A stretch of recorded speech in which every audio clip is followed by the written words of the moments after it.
बिस्मिल्लाहिर्रहमानिर्रहीम। जो मुसलमान गुनाह करता है तो लिखने वाला फरिश्ता 3 घड़ी तवक्कुफ़ करता है। बस अगर इस्तग़फ़ार कर लिया तो वो गुनाह उसके नामाए अमाल में नहीं लिखता। जिसने इस्तग़फ़ार की अल्लाह उसको हर एक हम व गम में कुशादगी और हर तंग मुकाम से निकलने की जगह अता करता है। इस्तग़फ़ार से रिज़्क़ की कुशादगी होती है, बंद ताले खुल जाते हैं, तंगियाँ दूर होती हैं, रब ताला की रज़ा मिलती है, परेशानियाँ ख़त्म होती हैं, हालात अच्छे होते हैं, मुश्किलात आसान हो जाती हैं। उस शख्स के लिए बिशारत दी गई है जिसके नामाए आमाल में इस्तग़फ़ार की कसरत होगी।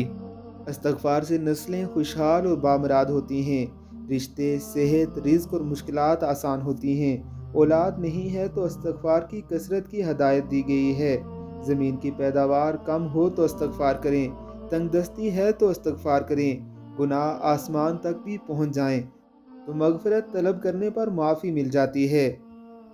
एक अल्लाह वाले फरमाते हैं कि अपनी हर इबादत में इस्तग़फ़ार से आगाज़ करें, यानी दुरूद पाक के बाद, ताकि हम पहले ही अपनी टूटी फूटी दुआ पर शर्मिंदगी का इजहार कर लें और वो इस अमल से राज़ी होकर हमारे अमल कबूल कर ले। हमें इस्तग़फ़ार की बहुत ज़रूरत है।